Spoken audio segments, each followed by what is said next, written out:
Alrighty everyone, welcome back. It is now the beginning of January of 2023, and that only means one thing. We have The Bad Batch Season 2 now running on Disney+, which by the way is a great addition so far. We also have Mando 3 and Ahsoka on the horizon. That's really going to lend a lot of credit to the Star Wars fans, because Jon and Dave are basically fulfilling what fans have been asking for, and now that's going to be done in many of the upcoming shows. This is Mike Zero. Make sure to subscribe if you are new to the channel for future Star Wars updates. Also, by the way guys, make sure to drop a thumbs up on this video to support the channel. I thank you all so very much for the kind support. It is greatly appreciated.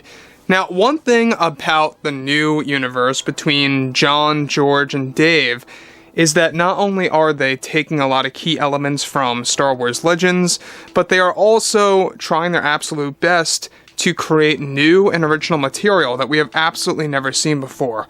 So that's another thing to be very excited about.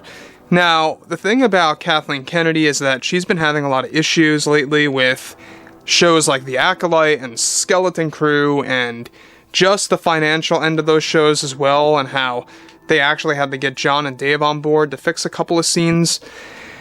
It's a mess right now when it comes to Kennedy, and Bob Iger's trying to put a rest to it all. That's why he's planning on getting rid of her by this year. We're going to be talking about a big update about all of this, by the way, and what's really happening with Kathleen Kennedy behind closed doors.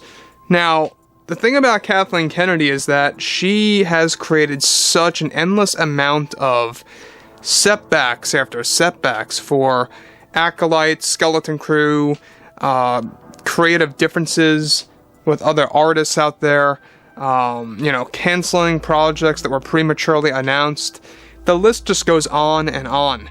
So as of late, Bob Iger recently made a very big decision when it comes to the plan or strategy, if you will, on getting rid of Kathleen Kennedy. Now, with Disney CEO Bob Iger getting ready to make some changes behind the scenes over at Lucasfilm by focusing on movies again, it's described that Disney CEO Bob Iger and the board have been creating a strategy on how to fire Kathleen Kennedy to get her to leave Lucasfilm.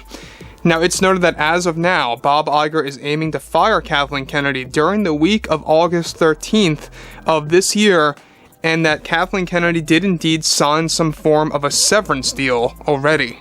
The Bob Iger, of course, plan has been trying to get Kennedy fired earlier by around May by bumping her up a severance deal. However, the board members ruled against the strategy, as they don't want to be handing out more revenue to Kathy for no reason at all. Now, so far, Ron Howard is on board to take over as the new Lucasfilm president, and if he ends up being too busy, they also have David Heyman as a backup. Kennedy is fully aware about all of this. Now, let me just pause here for a second. Now, what they are doing is that they are planning to get her out during the week of August 13th.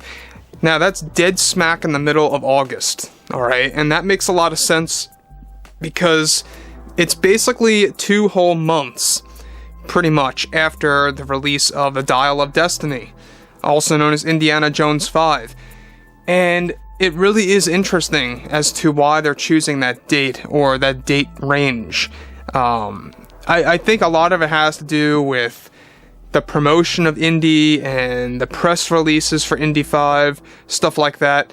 But how crazy is it going to be if Indiana Jones 5 just does not do all that well at the box office and really just does not succeed? It really is going to, I think, make Kathleen Kennedy look even worse just before her departure from Lucasfilm. It's going to be a very interesting turn of events this June, which is when the actual film arrives.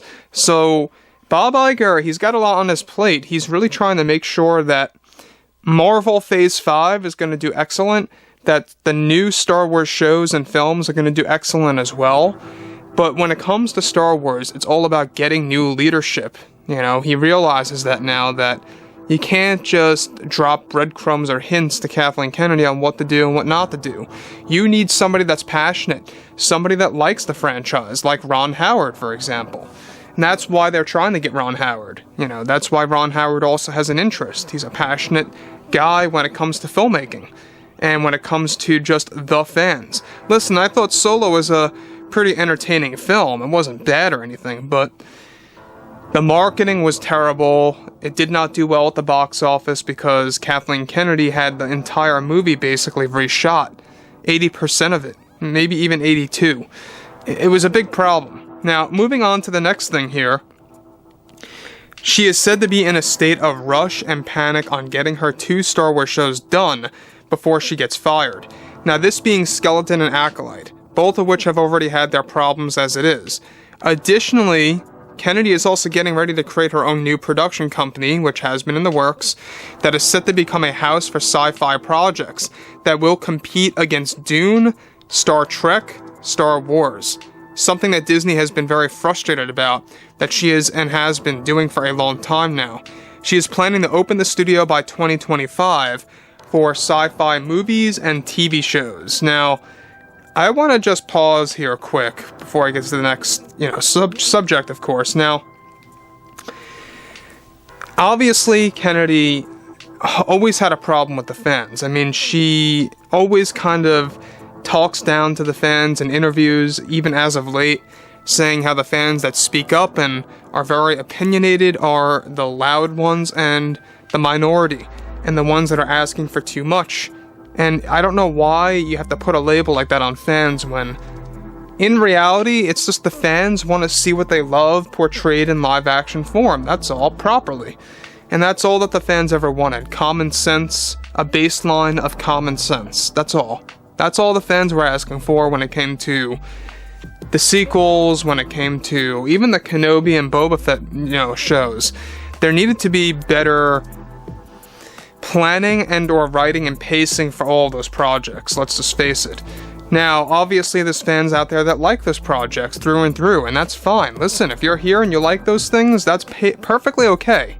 And I'm not ruling against that as well, but there's another thing that falls in line here, is that given that they are aiming for an August 13th or the week of August 13th firing date for Kathleen Kennedy, is, going to be a very interesting, flow, because we're going to be able to see whether or not Indy 5 succeeds or fails, and what's really going to happen with that film, and where that's going to leave the Indiana Jones legacy, right?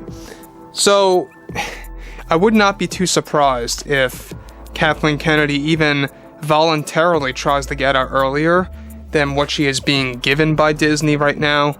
She already signed that severance deal, apparently, which is worth $20 to $30 million. I mean, that's insane.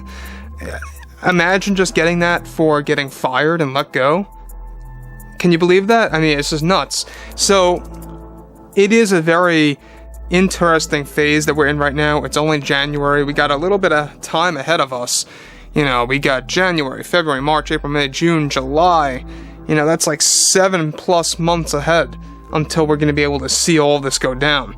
So, time will tell, exactly what happens to Indy 5, and it is going to be very interesting about the whole strategy against Kathleen Kennedy.